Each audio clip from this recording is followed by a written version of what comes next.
Welcome to Apex Classes, to a digital platform. Myself Yuvraj Makwana, your science educator. आज हम बात करने वाले हैं उत्सर्जन तंत्र के बारे में। ह्यूमन एक्सक्रीटरी सिस्टम के बारे में बात करेंगे, मानव उत्सर्जन तंत्र। तो मानव उत्सर्जन तंत्र के बारे में बात करेंगे कि मनुष्य में एक्सक्रीटरी सिस्टम कैसे काम करता है। जो भी स्टूडेंट अभी ऑनलाइन नहीं आए हैं वो तुरंत ऑनलाइन आ जाएं आप, फिर वीडियो स्टार्ट करते हैं। पिछली क्लास में हमने पाचन तंत्र के बारे में बात किया था, रक्त परिसंचरण तंत्र के बारे में बात किया। सभी को नमस्कार। आप ऑनलाइन आ जाएं, जल्दी से अपने मित्रों को भी बोल दें जल्दी से ऑनलाइन आ जाएं, फिर क्लास स्टार्ट करते हैं। आप वीडियो को लाइक करते रहें, अपने दोस्तों को शेयर करते रहें। तो हम बात कर रहे हैं, इस वीडियो के डिस्क्रिप्शन में देखें आप, तो बात कर रहे हैं मानव उत्सर्जन तंत्र की। तो क्या होता है ह्यूमन एक्सक्रीटरी सिस्टम, उसके बारे में बात कर रहे हैं।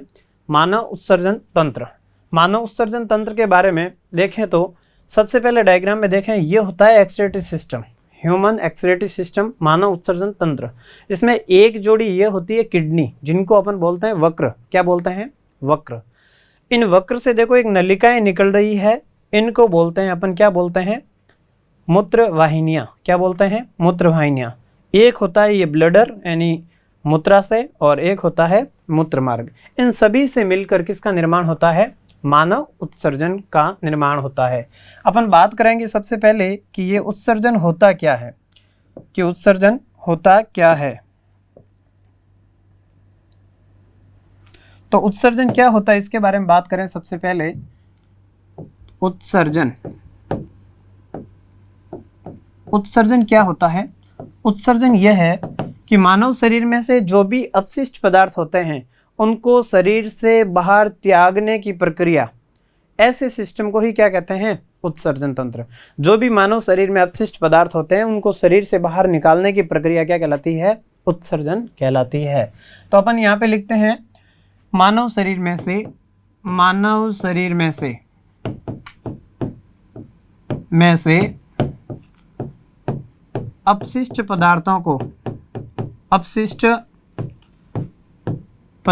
को शरीर से बाहर त्यागना, शरीर से बाहर त्यागने की प्रक्रिया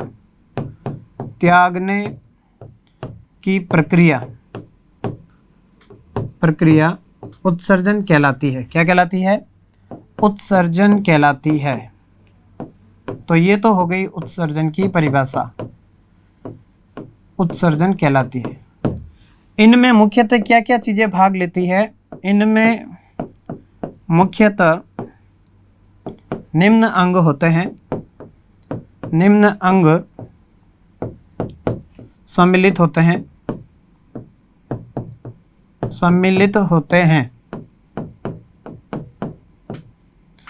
देखो इनमें कौन कौन से अंग सम्मिलित होते हैं उनके बारे में बात करते हैं।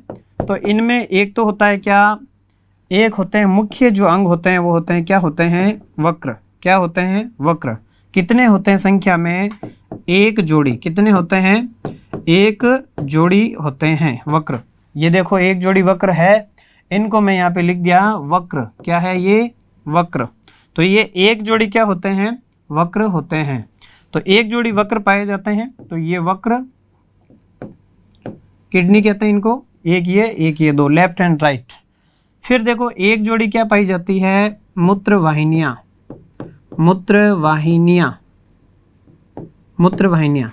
और मूत्र वाहिनियाँ के अलावा और क्या होता है? फिर पाया जाता है, एक पाया जाता है मूत्राशय। क्या पाया जाता है? मूत्राशय। और साथ साथ में यहाँ पे पाया जाता है एक मूत्र मार्ग। तो एक पाया जाता है मूत्र मार्ग। तो ये सभी मिलकर किसका निर्माण करते हैं? मानव उत्सर्जन तंत्र का निर्माण करते हैं। तो यहाँ पे एक तो होता है मूत्र मार्ग और एक क्या पाया जाता है? मूत्राशय। ये चीजें होती है, वापस देख ले। तो उत्सर्जन की परिभाषा आनी चाहिए कि मानव शरीर में से जो भी अपशिष्ट पदार्थ होते हैं उनको शरीर से बाहर त्यागने की प्रक्रिया क्या कहलाती है? उत्सर्जन। नेक्स्ट देखें, उत्सर्जन तंत्र का निर्माण किस किस से होता है? तो उत्सर्जन तंत्र का जो निर्माण होता है वो होता है एक जोड़ी वक्र। यहाँ पे लिखना आपको कि एक जोड़ी वक्र, एक जोड़ी मूत्रवाहिनियां, एक जोड़ी का मतलब दो, एक मूत्राशय और एक मूत्र मार्ग मिलकर किसका निर्माण करते हैं? उत्सर्जन तंत्र का निर्माण करते हैं। तो एक जोड़ी क्या हो गए? वक्र। फिर दूसरे क्या होते हैं? एक जोड़ी क्या होती है? और मूत्रवाहिनियां, मूत्रवाहिनियां ये भी कितनी होती है? एक जोड़ी। कितनी होती है? एक जोड़ी। फिर क्या लिखना है इसमें कि जो तीसरा भाग पाया जाता है इसमें क्या पाया जाता है? मूत्राशय। क्या पाया जाता है? मूत्राशय। कितना होता है संख्या में? एक जोड़ी। कितना होता है? एक जोड़ी। फिर देखें एक और चीज पाई जाती है, क्या पाया जाता है? मूत्र मार्ग। तो ये सभी अंग मिलकर किसका निर्माण करते हैं? उत्सर्जन तंत्र का निर्माण करते हैं, मानव उत्सर्जन तंत्र का निर्माण करते हैं। फिर देखें नेक्स्ट बात करते हैं अपन इसी में कि उत्सर्जन पदार्थ में ये किस किस का उत्सर्जन करते हैं? तो ये कई प्रकार के, जो जैसे हमारे शरीर में उत्सर्जित पदार्थ मुख्यतः क्या होता है? यूरिया होता है। हमने पढ़ा था यूरिया का निर्माण तो कहाँ होता है? यकृत में। लेकिन यहाँ यूरिया का क्या होता है? रक्त में से फिल्टर होता है, सेपरेशन होता है कि रक्त में जो यूरिया होता है किडनी के द्वारा यहाँ पे क्या हो जाता है? अलग हो जाता है और अपन उसको मूत्र के रूप में बाहर त्याग देते हैं। ठीक है, तो उत्सर्जित पदार्थ यहाँ से क्या हो जाते हैं? सेपरेट हो जाते हैं। और ये ध्यान रखें, उत्सर्जन का मुख्य अंग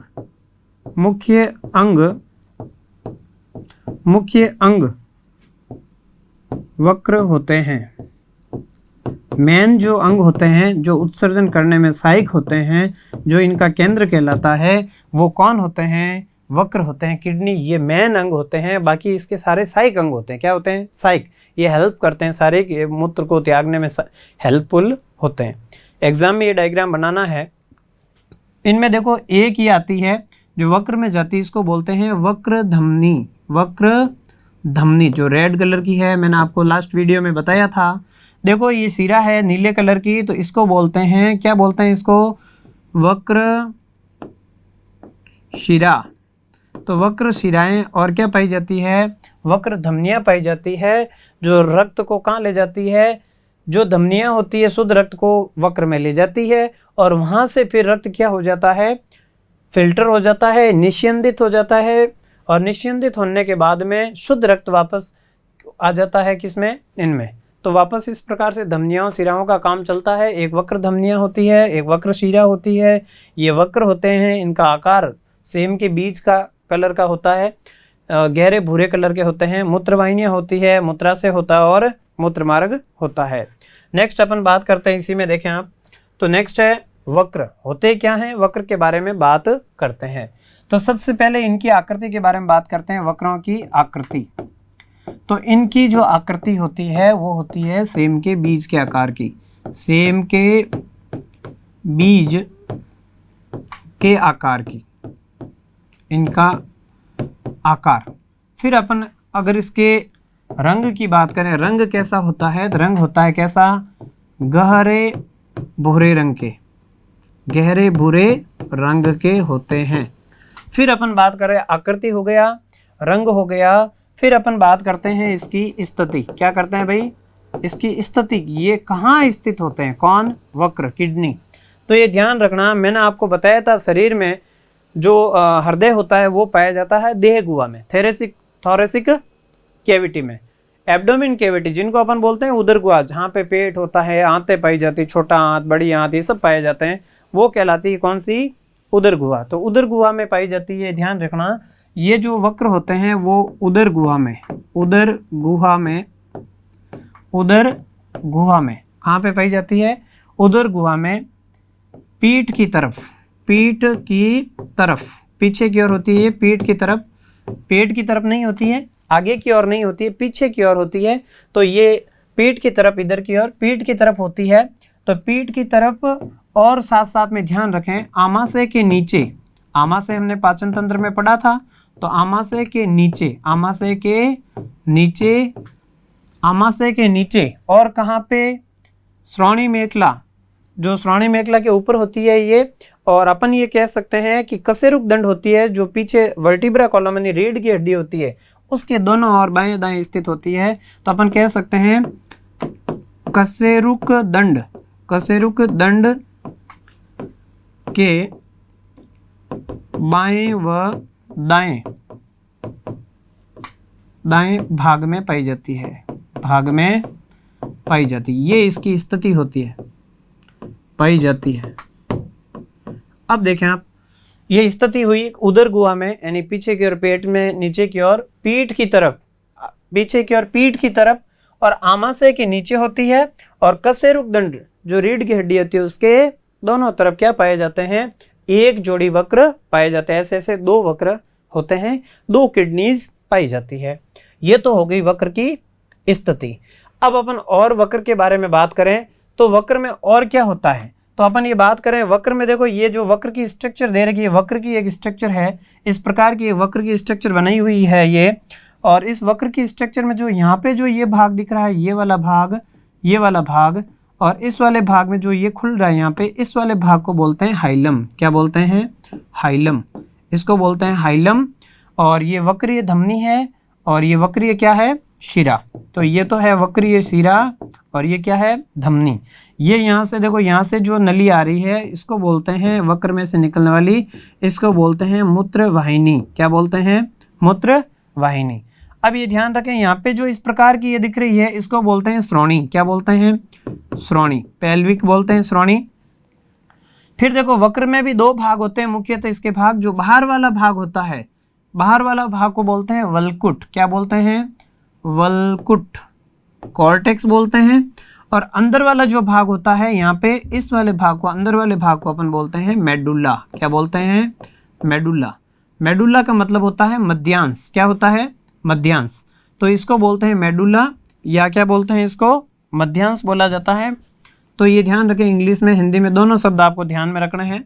इसको तो बोलते हैं वल्कुट, वल्कुट का मतलब कॉर्टेक्स। और बाकी वाला जो अंदर वाला भाग है, उस अंदर वाले भाग को अपन क्या बोलेंगे, मध्यांश। तो इनको बोलेंगे मध्यांश। मध्यांश को इंग्लिश में क्या बोलते हैं, मेडुला, मेडुला। ठीक है, ये होता है वक्र। वक्र के ऊपर अपन आगे के चैप्टर में पढ़ेंगे ग्रंथियां।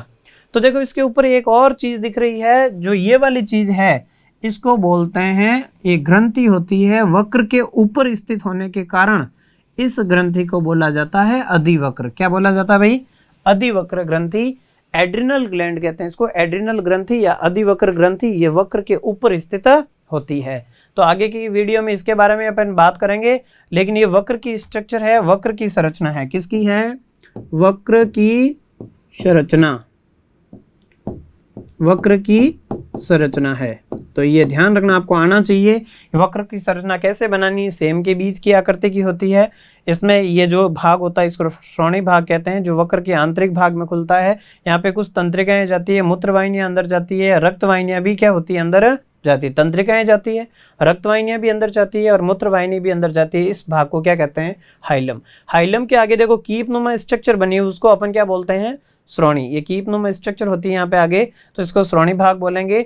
और इसमें भी ये ध्यान रखें, इसके बाहर वाले भाग को, किडनी के बाहर वाले भाग को वल्कुट बोलते हैं, और अंदर वाले भाग को अपन क्या बोलते हैं, मेडुला या मध्यांश। मध्य में स्थित भाग को मध्यांश कहेंगे, और बाहर वाले को क्या कहेंगे, वल्कुट कहेंगे। तो देखो बात करते हैं इसमें नेक्स्ट अपन कि इसमें और क्या होता है उसके बारे में बात करते हैं। तो इसके दो भाग होते हैं। इसके कितने भाग होते हैं, इसके दो भाग होते हैं, दो भाग होते हैं, दो भाग होते हैं। और कौन कौन से होते हैं उनके बारे में भी बात कर देते हैं। एक होता है कौन सा, वल्कुट। कौन सा होता है, वल्कुट, जिनको कॉर्टेक्स कहते हैं। और दूसरा कौन सा होता है, मेडुला, जिनको अपन क्या कहते हैं, मध्यांश। मध्यांश होता है जो मध्य में पाए जाने वाला भाग, मध्यांश। आप हिंदी इंग्लिश में ऐसे मेडुला भी लिख सकते हैं, मेडुला। तो ये मेडुला होता है, इसमें मेडुला। तो ये ध्यान रखें इस प्रकार से कि मेडुला भी इनमें पाया जाता है। और इसके वक्र के कितने भाग हो गए, दो। एक बहुत ही इंपॉर्टेंट चीज और होती है कि ये वक्र बना होता है, जैसे हमारा शरीर किससे बना होता है, किससे बना होता है, कोशिकाओं। शाबाश। तो कोशिकाएं मिलकर अंग बनाती है, तंत्र बनाते हैं। नहीं, हमारे शरीर की संरचनात्मक क्रियात्मक मूलभूत इकाई कौन सी होती है, कोशिका।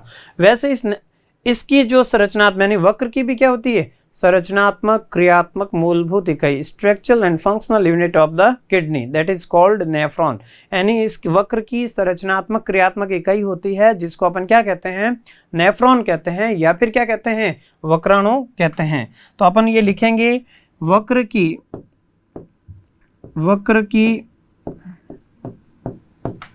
संरचनात्मक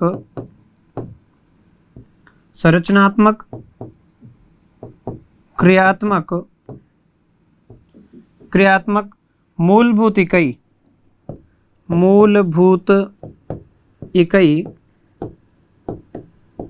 को क्या कहते हैं, वक्राणु। क्या कहते हैं, वक्राणु। क्या कहते हैं भाई, वक्र की संरचनात्मक क्रियात्मक इकाई को क्या कहते हैं, वक्राणु, यानी वक्र के अणु, वक्राणु, या फिर उसको बोलते हैं नेफ्रॉन। क्या बोलते हैं भाई, नेफ्रॉन।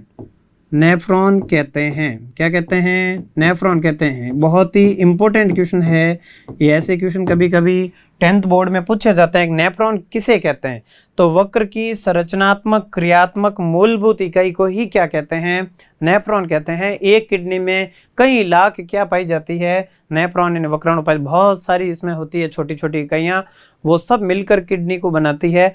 तो ये वक्र की संरचनात्मक क्रियात्मक मूलभूत इकाई होती है जिनको अपन क्या कहते हैं, वक्राणु या नेफ्रॉन। लगभग एक वक्र में 10 से 12 लाख वक्राणु पाए जाते हैं। तो हम बात कर रहे थे किसकी, नेफ्रॉन की, कि नेफ्रॉन होते क्या हैं। तो हमने कहा था कि वक्र की संरचनात्मक क्रियात्मक मूलभूत इकाई, वक्र की संरचनात्मक क्रियात्मक मूलभूत इकाई को क्या कहते हैं, नेफ्रॉन कहते हैं, या फिर क्या कहते हैं, वक्राणु। तो एग्जाम में चाहे वक्राणु पूछे चाहे नेफ्रॉन पूछे, आपको आना चाहिए कि वक्र की संरचनात्मक क्रियात्मक मूलभूत इकाई क्या कहलाती है, नेफ्रॉन कहलाती है। ये वक्र में क्या होती है भाई, ये वक्र में लाखों की संख्या में पाई जाती है, लाखों की संख्या में पाई जाती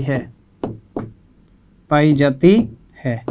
तो ये बिल्कुल आपको ध्यान रखना है कि वक्र की संरचनात्मक क्रियात्मक मूलभूत इकाई को क्या कहते हैं, वक्राणु या नेफ्रॉन कहते हैं। तो ये किडनी है, किडनी में हमने पढ़ा कि इसमें वल्कुट भाग होता है, मध्यांश होता है, बीच वाला ये भाग हाइलम होता है। हाइलम के आगे वाले भाग को अपन क्या कहते हैं, श्रोणी कहते हैं। इनमें से ये मूत्रवाहिनी निकलती है। इनमें से देखो एक स्ट्रक्चर बहुत अच्छी चीज़ दिख रही है कि देखो ये जो चीज़ दिख रही है वाइट दिख रही है, इसके अंदर कुछ कण ये होते हैं स्टोन, जिनको अपन बोलते हैं पत्थरी। क्या बोलते हैं, पत्थरी। राजस्थान के लोगों में ज़्यादा पत्थरी होती है, जहाँ मरुस्थलीय इलाके हैं, जहाँ पे डेजर्ट है, पानी की कमी होती है, लोग पानी कम पीते हैं, तो हमारे शरीर में ऑक्जेलिक एसिड की अलग अलग प्रकार की पत्थरियाँ बनती है, वो इस प्रकार के स्टोन बन जाते हैं और ये बहुत ही भयंकर पेन उत्पन्न करते हैं। कई बार इस किडनी को भी डैमेज कर देते हैं, ये अंग काम करना भी क्या कर देते हैं, बंद कर देते हैं। कई बार जब दोनों किडनियां खराब हो जाती है, रक्त का फिल्ट्रेशन नहीं होता है, जिसके कारण रक्त में अपशिष्ट पदार्थ होते हैं बहुत ही हानिकारक, जिसके कारण व्यक्तियों की मृत्यु तक हो जाती है। तो ये स्टोन आपको दिख रहे हैं, बहुत ही स्टोन बड़े बड़े होते हैं ये। तो ये स्टोन के कण होते हैं, mm इसकी साइज होती है, 2 mm, 4 mm, 20 mm, 25 mm ऐसे स्टोन होते हैं ये। नेक्स्ट अपन बात करते हैं हाइलम की बात करते हैं। किसकी बात करते हैं, हाइलम की। हाइलम कहाँ होता है, हमने इस स्लाइड में देखा था कि हाइलम ये वाला भाग होता है। हाइलम किडनी के अंदर की ओर जो इसका किडनी का जो मध्य भाग होता है, खुला भाग, रिक्त भाग, जिसको अपन क्या कहते हैं, हाइलम। तो हाइलम ये क्या है, वक्र का मध्य रिक्त भाग होता है। तो अपन कहेंगे वक्र का मध्य रिक्त भाग हाइलम कहलाता है। क्या कहलाता है, हाइलम कहलाता है, हाइलम कहलाता है। तो ये तो हुआ हाइलम। अब देखो हाइलम में क्या क्या होता है, इसमें मुख्यतः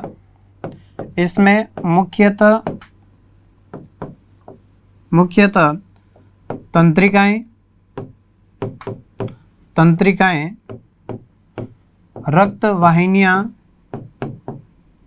वाहिनियां जैसे वक्र धमनी हुई, वक्र सिरा हुआ, रक्त वाहिनियां, और क्या होता है, मूत्र वाहिनियां वक्र में प्रवेश करती है। इसमें मुख्यतः तंत्रिकाएं, रक्तवाहिनियां, मूत्रवाहिनियां वक्र में प्रवेश करती है। तो इसमें से होते हुए तंत्रिकाएं भी जाती है, रक्तवाहिनियां भी जाती है और मूत्रवाहिनियां भी जाती है। तो ये इसमें से प्रवेश करती है, किस में से होते हुए? हाइलम में से होते हुए। तो ये हाइलम होता है, और हाइलम के बाद में अपन कहेंगे कि हाइलम के पीछे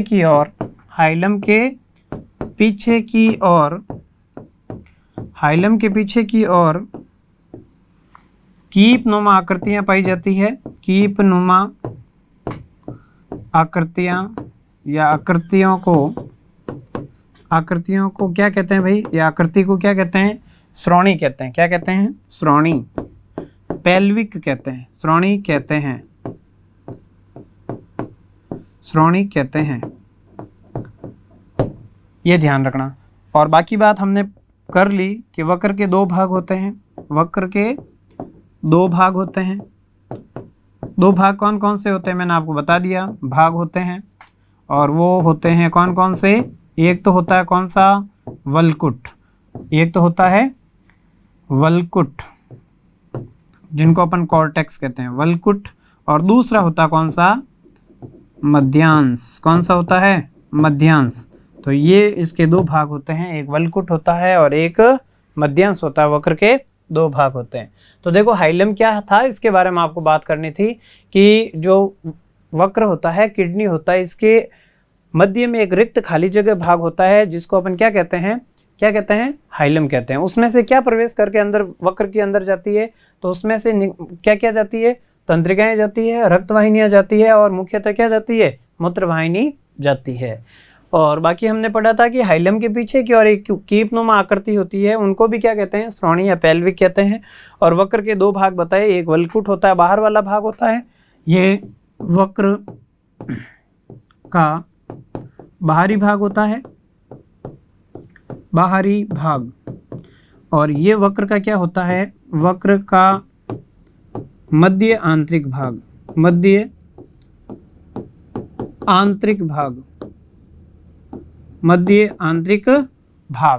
तो ये होते हैं मध्यांश व वल्कुट।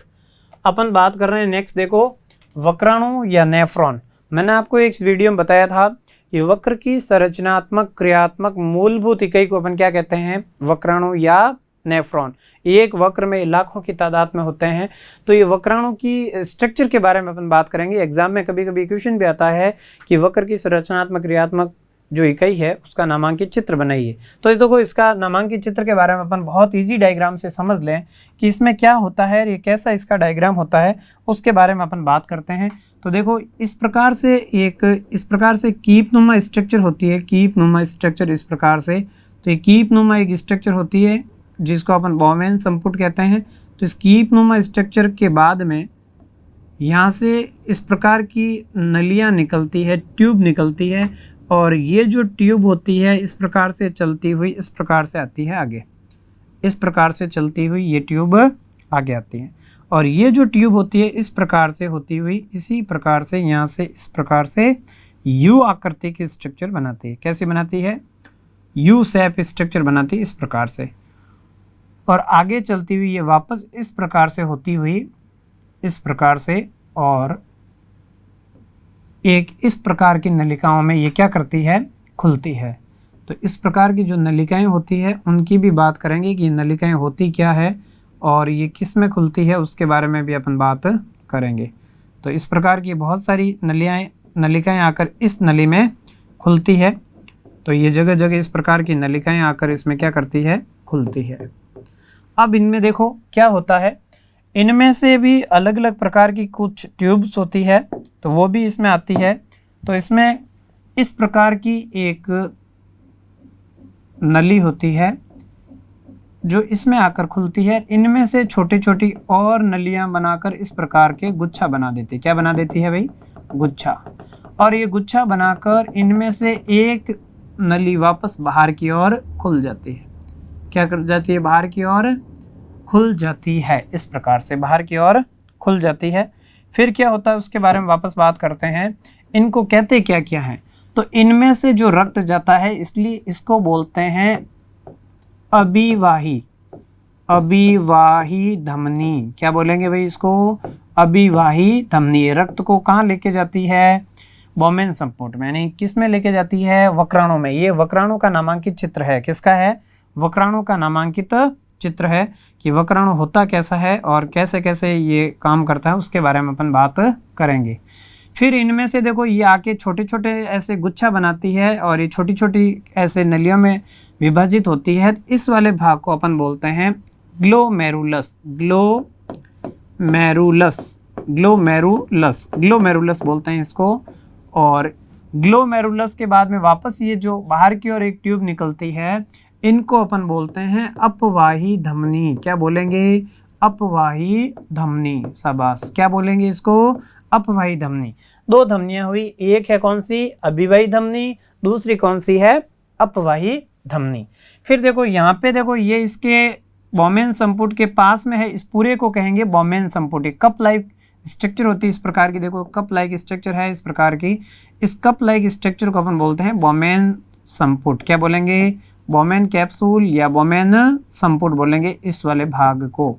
ठीक है, इसको मैंने नाम दे दिया बोमेन संपुट। क्या नाम दे दिया? बोमेन संपुट। तो ये बोमेन संपुट होता है, बोमेन संपुट। तो यहाँ पे लिखा मैंने बोमेन संपुट, बोमेन संपुट। ये इस वक्राणु या नेफ्रॉन का मुख्य अंग होता है वैसे, तो बोमेन संपुट हो गया। अब देखो इस बोमेन संपुट के पास में एक नलिका है और कुंडलियां लगा रही है, कुंडलित है, तो कुंडलित है और नलिका है, तो इसको अपन बोलेंगे समीपस्थ, समीपस्थ। क्या बोलेंगे?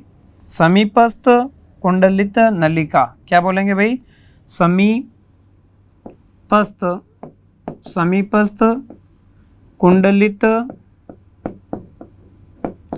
कुंडलित नलिका, समीपस्थ कुंडलित नलिका। इंग्लिश में इसको बोलते हैं PCT। क्या बोलेंगे? Proximal converted tube, proximal converted tube, समीपस्थ कुंडलित नलिका। अब देखो यू आकृति की एक स्ट्रक्चर और बनती है, इसको अपन बोलते हैं हेनले का लूप, हेनले का लूप। ये अच्छे से ध्यान रखें, हेनले का लूप होता है। क्या होता है भाई? हेनले का लूप। तो ये हेनले का लूप स्ट्रक्चर होती है, इसकी दो भुजाएं होती है। इस भुजा को बोलेंगे अवरोही भुजा। क्या बोलेंगे? अवरोही भुजा। ठीक है, और इस वाली भुजा को अपन क्या बोलने वाले हैं? आरोही भुजा, आरोही भुजा। तो दो भुजाएं हुई, किसकी किसकी हुई? दो भुजाएं हेनले के लूप की। किसकी भुजाएं हुई? दो हेनले के लूप की। तो दो भुजाएं हुई हेनले के लूप की, एक तो हो गई अवरोही भुजा और दूसरी कौन सी हो गई? आरोही भुजा, आरोही भुजा। तो दो भुजाएं इसकी हुई। अब देखो ऐसे कैसे इस बोमेन संपुट के पास थी ये नलिका, तो समीप होने के कारण समीपस्थ, कुंडलियां लगा रही तो कुंडलित, और नलिका होने के कारण इसका नाम रखा समीपस्थ कुंडलित नलिका। अब ये नलिका यहाँ से इससे दूर है, कुंडलित है और नलिका है, तो इसका नाम हमने रखा दूरस्थ, दूरस्थ कुंडलित नलिका, दूरस्थ कुंडलित नलिका। इंग्लिश में इसको DCT कहते हैं। क्या कहते हैं? DCT, distil converted tube. ये प्रॉक्सिमल कन्वर्टेड ट्यूब और ये डिस्टिल कन्वर्टेड ट्यूब। पास होने के कारण समीपस्थ, कुंडलियां होने के कारण कुंडलित, और नलिका होने के कारण नलिका, समीपस्थ कुंडलित नलिका। और ये होती है कौन सी? दूरस्थ कुंडलित नलिका। कौन सी हुई? दूरस्थ कुंडलित नलिका। अब देखो जो ऐसे ऐसे खूब सारे, ये तो एक नेफ्रॉन की बात की, ऐसे ऐसे लाखों नेफ्रॉन होते हैं किडनी में, और वो सारे नेफ्रॉन आकर इसमें खुलते हैं, इस नली में। देखो यहाँ से भी खुलते हैं, ऐसे ऐसे खूब जगह से ऐसे खुल जाते हैं इसमें। इसको नली को बोलते हैं संग्राहक नलिका। क्या बोलते हैं? संग्राहक नलिका, संग्राहक नलिका, संग्राहक नलिका। यानी संग्राहक नलिका को अपन CD कहते हैं, कलेक्टिव डक्ट्स। ठीक है, तो ये CD, और यहाँ से होता हुआ मूत्र बनेगा, जो छनेगा रक्त में से वो मूत्र वाहिनियों में जाएगा, मूत्राशय में जाएगा या मूत्र वाहिनियों में जाएगा। अब देखें आप, इस डायग्राम का नाम भी नीचे लिखना होता है, चित्र वक्र का नामांकित चित्र। ये ध्यान रखें, नेफ्रॉन का या फिर कहें वक्राणु का, नेफ्रॉन या किसका, वक्राणु का नामांकित चित्र, यह आपको लिखना है। कोई भी डायग्राम का नाम लिखना बहुत ही क्या होता है, जरूरी होता है, नहीं तो एग्जामिनर को क्या पता कि ये डायग्राम है वो किसका है, यानी चाहे तो नंबर भी काट सकते हैं आपके। इसलिए डायग्राम के नीचे डायग्राम का नाम लिखना जरूरी होता है, उसको लेबल करना, नामांकित करना भी क्या होता है, बहुत ही जरूरी होता है। तो अपन बात कर रहे थे कि ये स्ट्रक्चर है वो किसकी है, वक्राणु की या फिर नेफ्रॉन की। तो देखो, वक्राणु और नेफ्रॉन की स्ट्रक्चर में क्या क्या बनना जरूरी है, बोमेन संपुट बनना जरूरी है, हेनले का लूप बनना भी जरूरी है, और बाकी ये संग्राहक नलिका भी होनी चाहिए। क्या क्या होता है, बोमेन संपुट में अभिवाही धमनी आती है और यहाँ पतली पतली नलिकाओं में विभाजित होती है, उसको अपन क्या कहेंगे, ग्लोमेरुलस। क्या बोलेंगे, एक बार बोलें, क्या बोलेंगे, ग्लोमेरुलस, ग्लोमेरुलस बोलेंगे। और ग्लोमेरुलस वापस यहाँ से गुच्छिकाएं बनाकर वापस एक नलिका बनाता है, जिसको क्या बोलेंगे, अपवाही धमनी। ये अपवाही धमनी इसके साथ साथ में चलती रहती है। और इसके बाद में देखो समीपस्थ कुंडलित नलिका आती है, फिर हेनले का लूप आता है। हेनले की लूप की कितनी भुजाएं, दो, कौन कौन सी, अवरोही व आरोही भुजा, अवरोही व आरोही भुजा। और ये फिर आरोही भुजा के बाद में एक और नलिका आती है, कौन कौन सी आती है, दूरस्थ कुंडलित नलिका। और दूरस्थ कुंडलित नलिका के बाद में ये क्या है, संग्राहक नलिका। ये कंप्लीट एक वक्राणु का नामांकित चित्र है। इसके द्वारा एक और चीज समझ सकते हैं, आगे इसी में एक टॉपिक आएगा, मूत्र का निर्माण कैसे होता है। एग्जाम में बहुत अच्छा क्वेश्चन बनता है, मूत्र निर्माण की क्रियाविधि को समझिए। तो आप उसमें डायग्राम बना सकते हैं और उसमें ये लिख सकते हैं कि जो रक्त होता है अभिवाही धमनी से ग्लोमेरुलस में आता है, और ग्लोमेरुलस में उस रक्त का निस्यंदन होता है, नहीं फिल्ट्रेशन होता है, फिल्टर होता है। और रक्त छनने के बाद रक्त में से जो अशुद्धियां होती है, अपशिष्ट पदार्थ होते हैं, वो छनकर किस में आ जाते हैं, बोमेन संपुट की गुहा में आ जाते हैं। इस वाली खाली जो गुहा होती है, इस वाली गुहा में जो अपशिष्ट पदार्थ होते हैं वो आ जाते हैं। लेकिन इस अपशिष्ट पदार्थों के साथ में बहुत ही कुछ अति आवश्यक पदार्थ भी छनकर क्या हो जाते हैं, आ जाते हैं। जैसे ग्लूकोज है, अमीनो एसिड है, अमीनो अम्ल, तो ऐसे अति आवश्यक पदार्थ भी छनकर बोमेन संपुट की गुहा में आ जाते हैं। फिर ये अभिवाही के बाद में अपवाही धमनी इसके साथ साथ में चलती रहती है। फिर समीपस्थ कुंडलित नलिकाएं हैं, क्या है, समीपस्थ कुंडलित नलिकाएं। इस समीपस्थ कुंडलित नलिकाओं में विशेष प्रकार की क्या पाई जाती है, घनाकार कोशिकाएं। कैसी कोशिकाएं पाई जाती है, घनाकार कोशिकाएं। तो ये घनाकार कोशिकाएं पाई जाती है, घनाकार कोशिकाएं। तो ये कोशिकाएं कहाँ पाई जाती है, तो ये कोशिकाएं पाई जाती है समीपस्थ कुंडलित नलिका में। और ये समीपस्थ जो कुंडलित नलिका को अपन क्या कहेंगे, इसको वक्र नलिका भी कह सकते हैं। क्या कह सकते हैं, वक्राणु की नलिका, यानी वक्र नलिका भी कहते हैं। तो वक्र नलिकाओं में यहाँ पे घनाकार कोशिकाएं होती है, जो आवश्यक पदार्थ होते हैं, अति आवश्यक पदार्थ जो छनकर यहाँ आ गए, अपशिष्ट पदार्थों के साथ में, यूरिया के साथ में आ गए, खनिज लवणों के साथ में आ गए, उनका वापस पुनः क्या कर देती है, अवशोषण कर लेती है। पुनः अवशोषण होकर यहाँ से बाहर निकलेंगे और यहाँ से निकल जाएगा ग्लूकोज, जिसका सूत्र C6H12O6 होता है। अमीनो अम्ल भी होते हैं, कुछ जल के अणु भी निकल जाते हैं। ये निकल कर वापस इस नली जो ये साथ में चलेगी, जो ये नलिका साथ में चलेगी, उसमें वापस पहुंच जाते हैं, अपवाही धमनी में पहुंच जाते हैं, शुद्ध रक्त में पहुंच जाते हैं।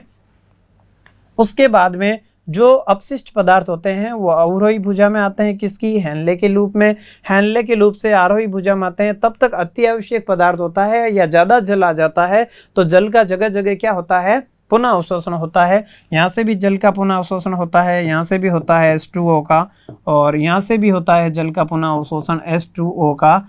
और ये अवशोषण होने के बाद में मूत्र कहाँ पे आ जाता है, छनने के बाद में जो यूरिया होता है, यूरिया युक्त भाग जिसको मूत्र बोलेंगे, वो मूत्र संग्राहक नली में आता है। और संग्राहक नली से वो कहाँ जाता है, मूत्र वाहिनियों से होता हुआ कहाँ पहुँच जाता है, मूत्राशय में जाकर जमा हो जाता है। और वहाँ फिर विभिन्न प्रकार की तंत्रिकी क्रियाओं द्वारा उसका क्या होता है, स्त्रवण होता है। तो नेक्स्ट अपन इन सब बातें करेंगे, निस्यंदन की बात करेंगे, पुनः अवशोषण की बात करेंगे और स्त्रवण की बात करेंगे। तो ये आपको डायग्राम बिल्कुल आना है, डायग्राम का नाम लिखना है, बिल्कुल आपको समझ में आया होगा। और आप बीच बीच में, मेरा आपसे निवेदन है कि वीडियो लाइक करें, ज़्यादा से ज़्यादा शेयर करें अपने दोस्तों को, वीडियो को सब्सक्राइब करें ताकि आपको नेक्स्ट वीडियो की इन्फॉर्मेशन मिल सके। नेक्स्ट बात करते हैं, देखें नेक्स्ट है वक्राणु या नेफ्रॉन। अभी आपने वक्राणु या नेफ्रॉन का डायग्राम पढ़ा, उसमें ये भाग पढ़े थे बोमेन संपुट, और एक क्या पढ़ा था, वक्र नलिका। जो वक्र के नीचे नलिका थी, जिनमें अपन समीपस्थ कुंडलित नलिका, हेनले का लूप, दूरस्थ कुंडलित नलिका, इस सब के बारे में बात की थी, वो सभी क्या है, वक्र नलिका है। बोमेन संपुट की बात करते हैं। सबसे पहले बोमेन संपुट क्या होता है, यह वक्राणु का शीर्ष भाग जो कपनुमा आकृति का होता है। कैसा होता है, कपनुमा आकृति का होता है। तो ये कपनुमा आकृति का होता है और ये बोमेन संपुट कहलाता है। तो ये वक्राणु के कहाँ पे पाया जाता है, नेफ्रॉन के शीर्ष भाग पर पाया जाता है। फिर अपन कहेंगे इसमें अभिवाही धमनी महीन नलिकाओं में विभाजित होकर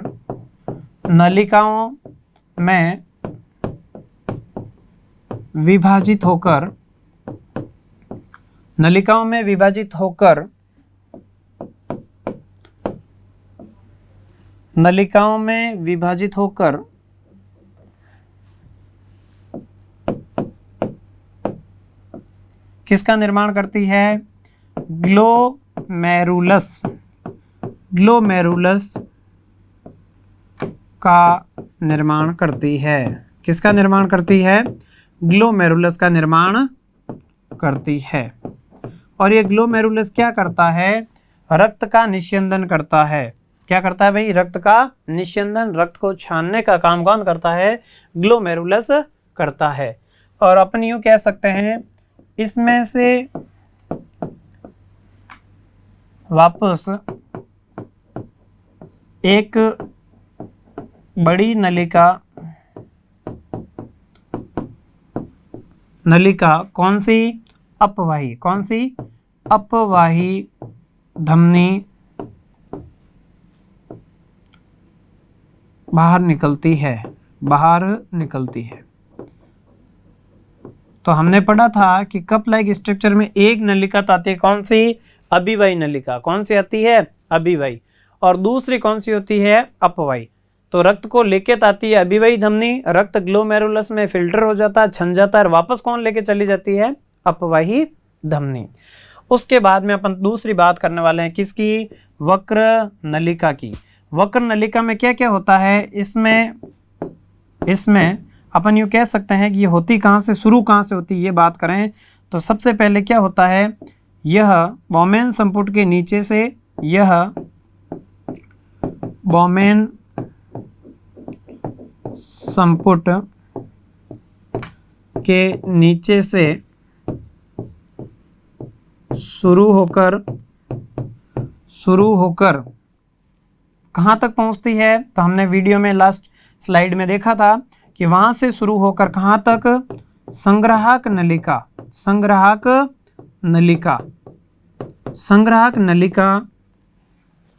नीचे से शुरू होकर संग्राहक नलिका में खुलती है। दोनों की बात करते हैं। देखो हमने बात की एक तो किसकी, वक्र नलिका की और बोमेन संपुट की। तो लास्ट में हमने ये पढ़ा था, ये तो होता है बोमेन संपुट, और अभी वक्र नलिका की बात की तो यहाँ से शुरू होती है पूरी की पूरी, क्या है ये, वक्र नलिका। तो वक्र नलिका बोमेन संपुट के नीचे से शुरू होकर कहाँ तक खुलती है, संग्राहक नलिका में खुलती है। इसके कौन कौन से भाग होते हैं, समीपस्थ कुंडलित नलिका, हेनले का लूप, और क्या, दूरस्थ कुंडलित नलिका, इसके भाग होते हैं। तो अपन बात कर रहे हैं इसी की। तो अपन कहेंगे इसके मुख्य भाग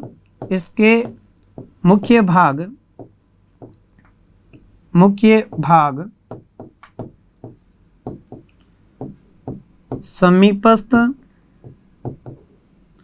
कुंडलित नलिका,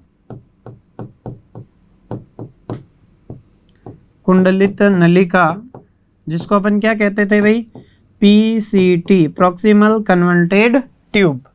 फिर PCT के बाद में क्या होता है, हेनले का लूप, हेनले का लूप। और हेनले के लूप के बाद में क्या पाई जाती है, दूरस्थ कुंडलित नलिका, दूरस्थ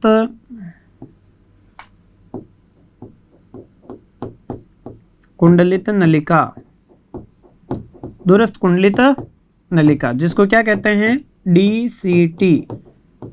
तो ये सारी की सारी इसके भाग होते हैं वक्र नलिका के। वक्र नलिका के मुख्यतः 3 भाग होते हैं, समीपस्थ कुंडलित नलिका, दूरस्थ कुंडलित नलिका और एक होता है हेनले का लूप। तो ये बिल्कुल आपको समझ में आया होगा। अगर इस पे छोटा क्वेश्चन बने बोमेन संपुट के बारे में, वक्र नलिका के बारे में, तो आप बता सकते हैं। नेक्स्ट अपन बात करते हैं, नेक्स्ट है मूत्र का निर्माण। मूत्र का निर्माण कैसे होता है, यानी कि फॉर्मेशन इसका कैसे होता है, तो उसके बारे में अपन बात करने वाले हैं कि मूत्र का निर्माण कैसे होता है। तो देखो मूत्र का निर्माण कैसे कैसे होता है और किस प्रकार से होता है, उसके बारे में अपन बात करने वाले हैं।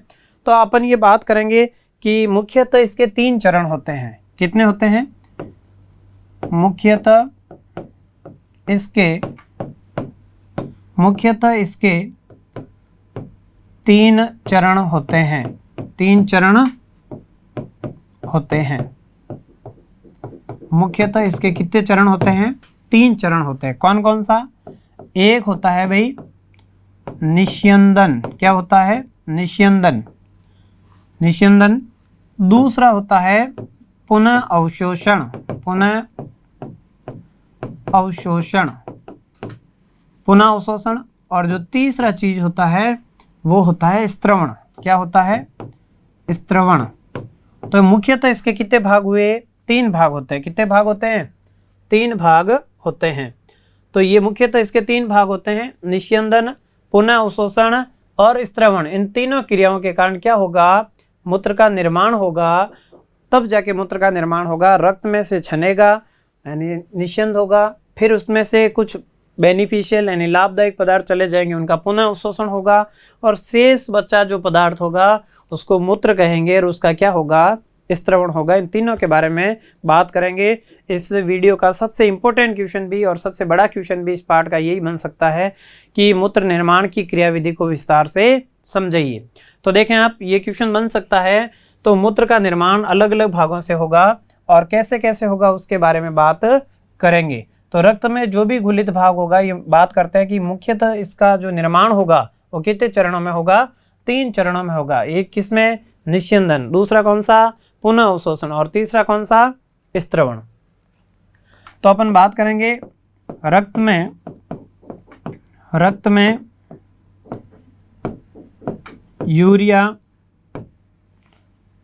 यूरिया के बाद में कुछ लवण जैसे कई अपशिष्ट मिले होते हैं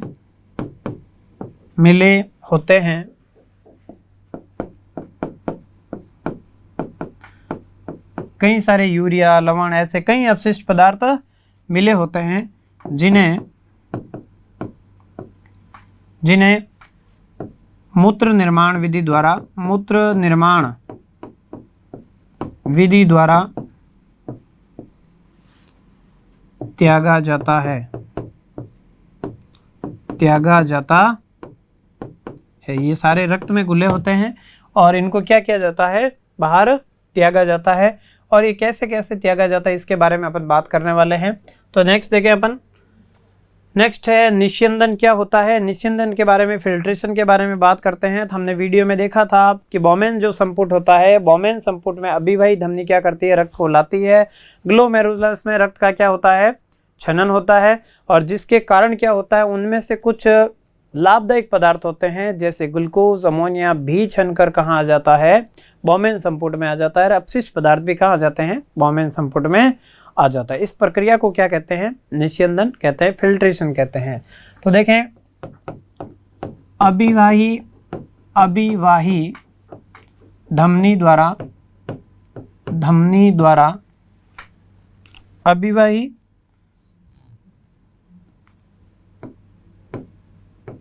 धमनी द्वारा रक्त बौमेन संपुट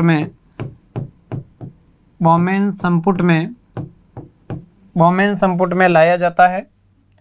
बौमेन संपुट में लाया जाता है। तत्पश्चात क्या होता है? तत्पश्चात ग्लोमेरुलस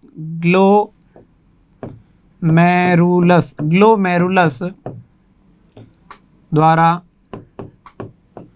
रक्त का क्या होता है? निस्यंदन। रक्त का निस्यंदन होता है। निस्यंद होता है। निस्यंद के साथ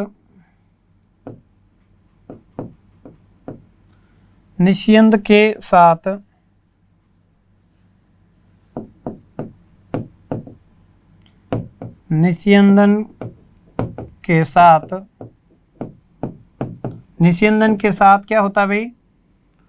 कुछ लाभदायक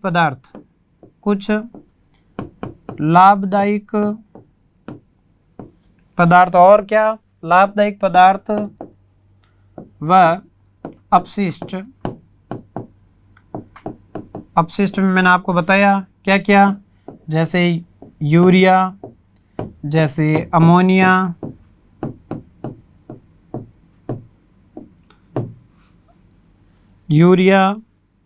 और इसके साथ में मेन मुख्यतः होता है यूरिया के साथ में लवण।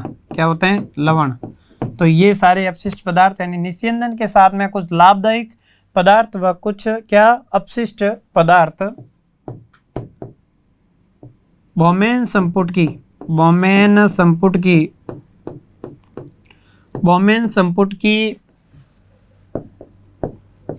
गुहा में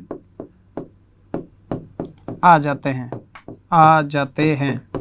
इसको वापस समझा रहा हूँ, एक बार आराम से देखें क्या होता है, कैसे होता है, उसके बारे में बात करते हैं। तो हमने ये जो बात की थी कि जो बौमेन संपुट होता है, और उस बौमेन संपुट में मैंने बताया कि इस प्रकार का जो बौमेन संपुट होता है, कैसा?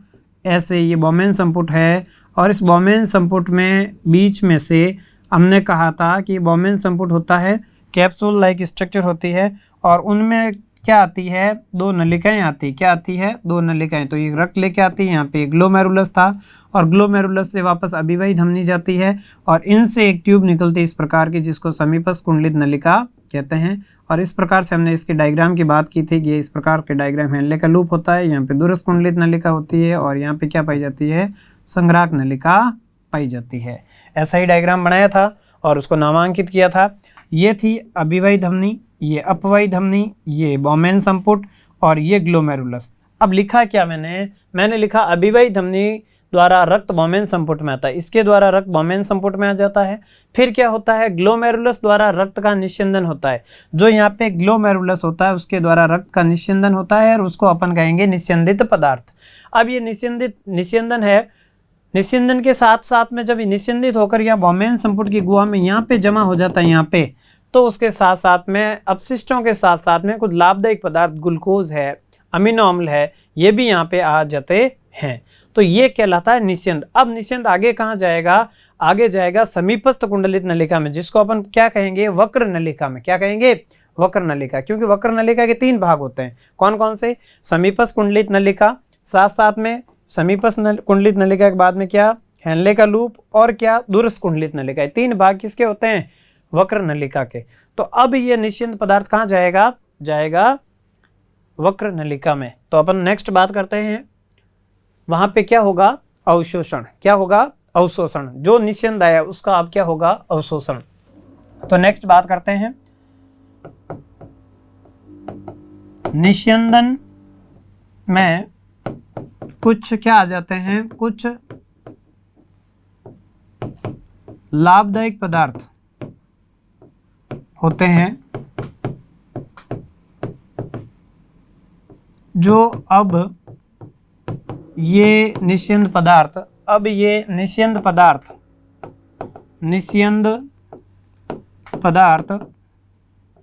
कहाँ आ जाते हैं?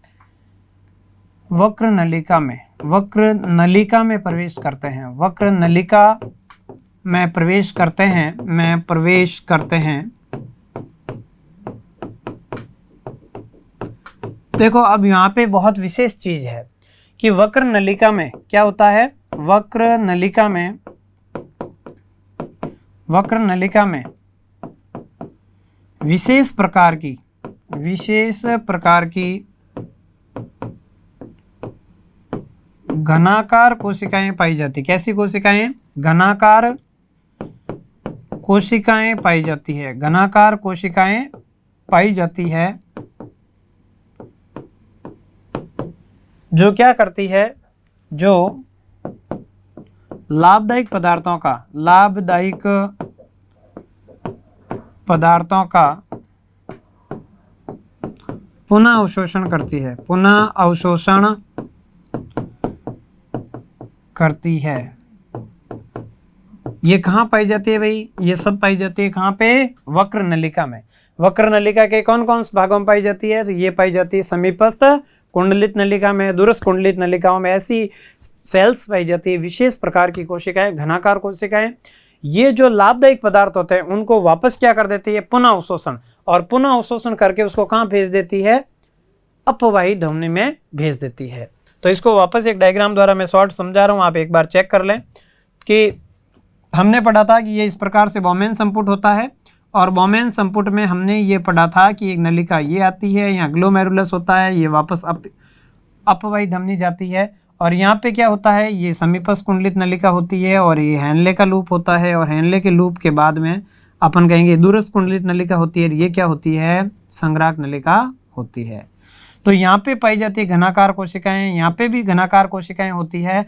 तो इनमें से जैसे C6H12O6 ग्लूकोज था या अमीनो अम्ल होते हैं, यहाँ से बाहर निकल जाते हैं, पुनः अवशोषण हो जाता है, बाहर आ जाते हैं। और ये सब घटनाएं कहाँ होती है? वक्र में। कहाँ होती है? ऐसे जो हमने पढ़ा था स्ट्रक्चर, इस प्रकार की स्ट्रक्चर किडनी की स्ट्रक्चर, तो उस किडनी की स्ट्रक्चर के अंदर ये सारी वाली भाग होती है। तो किडनी के अंदर वाले यहाँ पे जो भाग है उसमें लाखों ऐसे नेफ्रॉन होते हैं, वहाँ पे ऐसी घटनाएं होती है, और वापस जो यहाँ से बाहर निकला वो इस अभिवाही धमनी में ये साथ साथ यहाँ चलती रहती है। इसको अलग डायग्राम से मैंने बता देता हूँ कि ये इस प्रकार से यहाँ पे इसी के साथ साथ में यहाँ पे चलती रहती है इस प्रकार से इसके। तो जो भी इनमें से निकलता है इस रेड वाले में वापस चला जाता है, और वो शुद्ध पदार्थ माने जाते हैं। तो इस प्रकार से अलग से इसके साथ में चलती रहती है। और जो इस ब्लैक वाली में से निकला जो भी पदार्थ, जो इसमें से यानी जो वक्र नलिका से निकलेगा, पुनः अवशोषण होगा, वो पुनः अवशोषण किस में चला जाएगा? अपवाही धमनी में चला जाएगा। तो इस प्रकार से हमने ये पढ़ा कि अवशोषण कैसे होता है। निस्यंद में से कुछ लाभदायक पदार्थ छनकर कहाँ आ जाते हैं? बॉमेन संपेट की गुहा में आते हैं, और ऐसे निस्यंद पदार्थ वक्र नलिका में प्रवेश करते हैं। इस वक्र नलिका में प्रवेश होते से इनमें विशेष प्रकार की क्या पाई जाती है? घनाकार कोशिकाएं पाई जाती है। ध्यान रखना बहुत इंपॉर्टेंट है। और घनाकार कोशिकाएं क्या करती है? लाभदायक पदार्थों का क्या करती है? पुनः अवशोषण कर देती है। तो ये था पुनः अवशोषण वाला पोर्शन। और किन किन पदार्थों का करती है ये भी अपन बात कर लेते हैं इसी भाग में।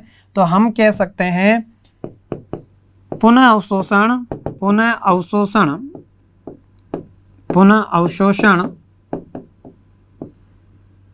ग्लूकोज, ग्लूकोज और किसका? अमीनो अम्ल, अमीनो अम्ल,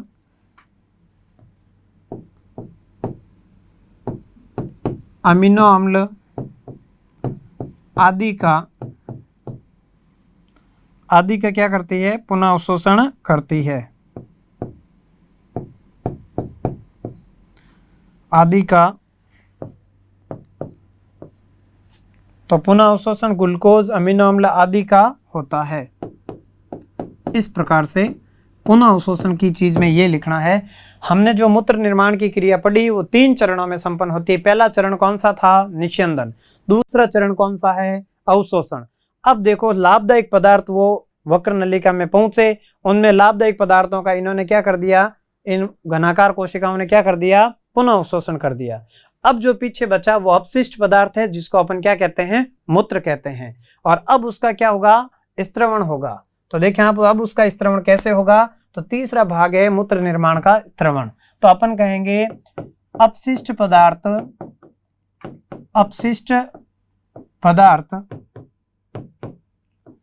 संग्राहक नलिका में, कहां पे, संग्राहक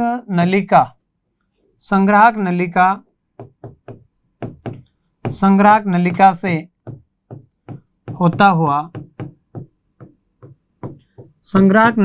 होता हुआ मूत्रवाहिनी में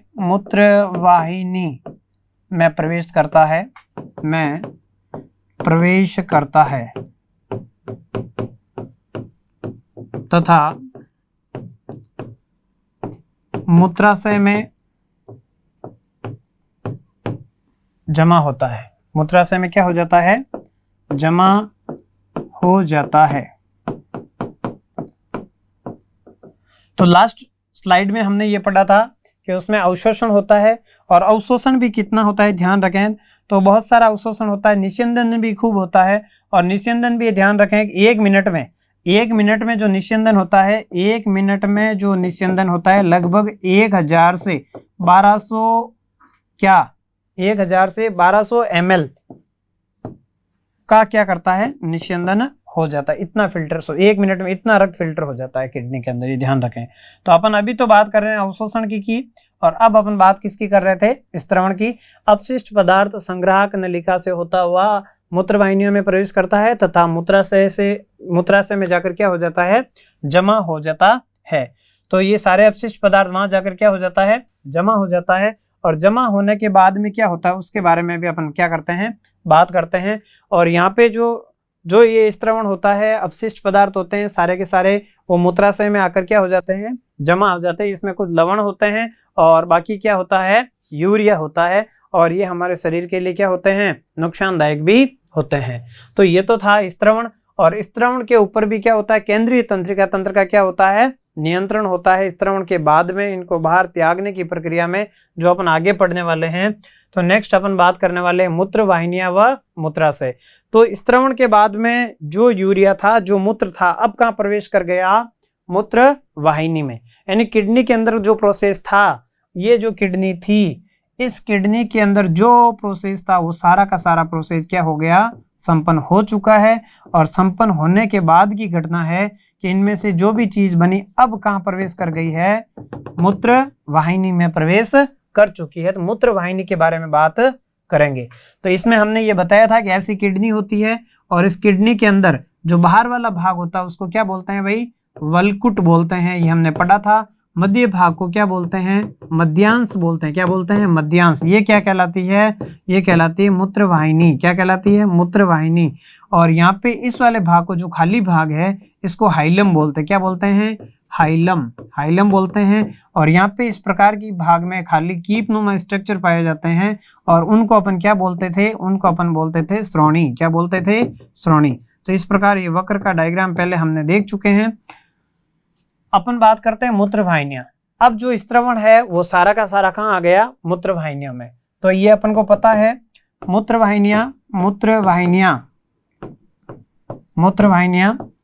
संख्या में 2 जोड़ी होती है, 2 जोड़ी होती है। इनका अग्रभाग, इनका शीर्ष भाग कहें, शीर्ष भाग किससे जुड़ा होता है, शीर्ष भाग वक्र से। ये देखो शीर्ष भाग तो किससे जुड़ा है, वक्र से। तथा निम्न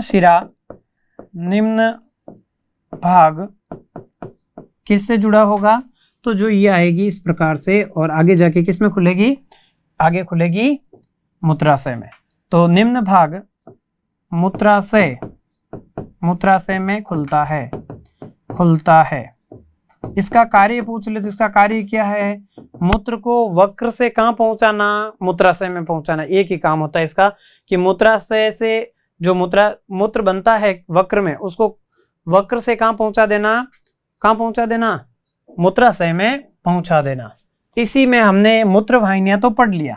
अब अपन बात कर रहे थे, ये तो पढ़ा हमने क्या, मूत्र वाहिनियां। अब देखें दूसरा भाग है इसी का जो इसके साथ में दे रखा है, क्या है? मूत्राशय। क्या है? मूत्राशय।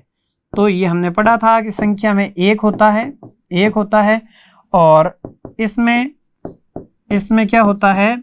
मूत्र जमा रहता है। क्या रहता है? मूत्र जमा रहता है और इस पर केंद्रीय तंत्रिका तंत्र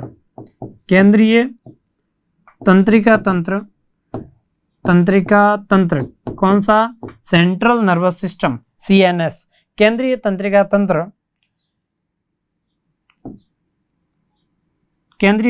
तंत्र के ऐच्छिक नियंत्रण